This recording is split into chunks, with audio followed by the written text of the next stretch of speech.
वित्तीय वर्ष 2020-21 में भारत के कृषि उत्पादों का निर्यात 17.5% की दर से बढ़ा और यह बढ़कर 41.8 अरब डॉलर के स्तर पर पहुंच गया है, जो पिछले कुछ वर्षों में सर्वाधिक रहा है। यह तब हुआ है जब भारत का कुल निर्यात लगभग 7% गिरा है, लेकिन अकेले कृषि क्षेत्र का निर्यात 17.5% बढ़ गया है। यदि आप बड़े परिदृश्य में देखें तो पाएंगे कि एक ओर जहां भारत की जीडीपी 6.5% तक संकुचित हुई है, वहीं कृषि क्षेत्र में वृद्धि जारी रही और यह 3% की दर से बढ़ा है। इसके क्या कारण हैं? इसके 3 प्रमुख कारण समझे जा सकते हैं। सबसे पहला कारण तो यह है अच्छे मानसून। अच्छी बारिश हुई जिसके कारण फसल उत्पादन अच्छा हुआ और इस तरह से कृषि क्षेत्र में उत्पादन अच्छी गति से जारी रहा। दूसरा कारण है कि कोरोना महामारी पिछले वर्ष सिर्फ शहरों तक ही सीमित थी और जो आर्थिक गतिविधियां लॉकडाउन के कारण रुकी थी, उनका प्रभाव भी शहरों तक ही सीमित था और ग्रामीण क्षेत्रों और कृषि क्षेत्र में काम सामान्य रूप से चलता रहा, जिसके कारण अच्छा कृषि उत्पादन हुआ।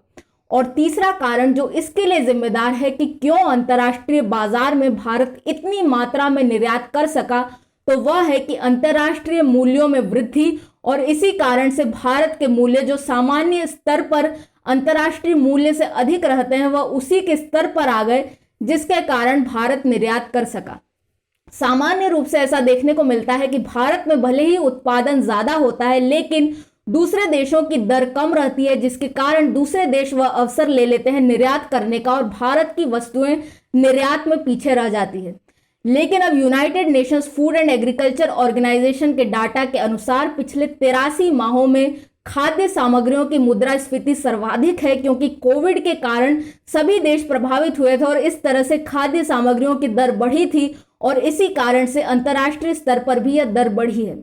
साथ ही यह जो 83 माह का आंकड़ा है, यदि आप वर्ष में देखेंगे तो यह 7 वर्ष हो जाते हैं। और इसमें गौर करने वाली बात यह है कि पिछली बार 2013-14 जो कि 7 वर्ष पहले की बात है, उस समय इतनी भारी मात्रा में भारत ने निर्यात किया था। इससे आप समझ सकते हैं कि जब जब अंतर्राष्ट्रीय बाजार में मूल्य बढ़ती है, तब तब भारत अधिक मात्रा में निर्यात करता है। अब यह समझे कि किन सामग्रियों का भारत ने निर्यात किया है।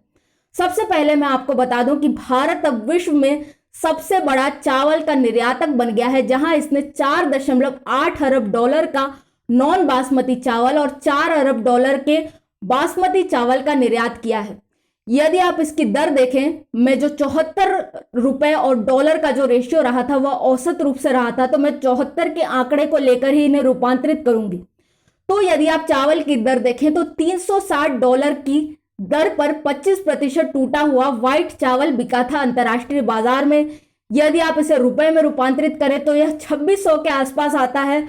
और यदि आप, क्योंकि 1 किलो पैडी से हम 2/3 चावल निकाल सकते हैं, तो उस हिसाब से देखें तो यह दर 1800 से भी कम हो जाती है यदि हम पैडी में रूपांतरित करें।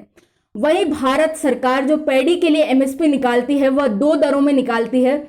एक तो था पैडी कॉमन जिसकी दर थी 1868 और एक था पैडी ए ग्रेड जिसकी दर थी 1888। उस अनुसार यह जो चावल का निर्यात हुआ है वह 1800 से कम दर पर हुआ है। तो आप समझ सकते हैं कि अंतर्राष्ट्रीय बाजार एमएसपी के अनुसार नहीं चलता, इसलिए जो किसानों की मांग है कि एमएसपी को अनिवार्य कर दिया जाए, वह व्यवहार्य नहीं है, बाजार के अनुसार नहीं है और इस तरह की मांग पूरी नहीं हो सकती है।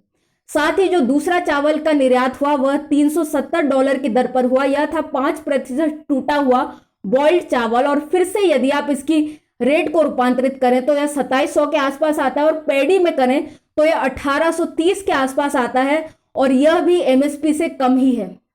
ऐसे ही आप गेहूं को देखें, गेहूं की एमएसपी 1975 प्रति क्विंटल घोषित की गई थी, लेकिन पंजाब और हरियाणा से ही अधिकांश सामग्री एमएसपी पर ली जाती है और कई सारे राज्य जो भारी मात्रा में अच्छी गुणवत्ता का गेहूं उत्पादन करते हैं, जैसे मध्य प्रदेश, वे इस एमएसपी के लाभ से अछूते रह जाते हैं। तो मध्य प्रदेश, राजस्थान और गुजरात का जो गेहूं है उसका निर्यात हुआ। एमएसपी से कम दर पर उस गेहूं को खरीदा गया, उसके बाद उसे साफ किया गया, प्रसंस्कृत किया गया और $280 प्रति टन की दर पर उसे निर्यात बाजार में बेचा गया, जो कि रूपांतरित करके 2070 की दर पर आ जाता है। यानी यदि आप साफ सफाई और प्रसंस्करण को भी गिनते हैं तो एमएसपी पर मात्र 100 रुपए जुड़े प्रति क्विंटल, जिससे आप समझ सकते हैं कि एमएसपी की दर पर ही निर्यात हुआ, और वह भी उस समय जब अंतर्राष्ट्रीय बाजार में जो मूल्य हैं वह बढ़े हुए हैं।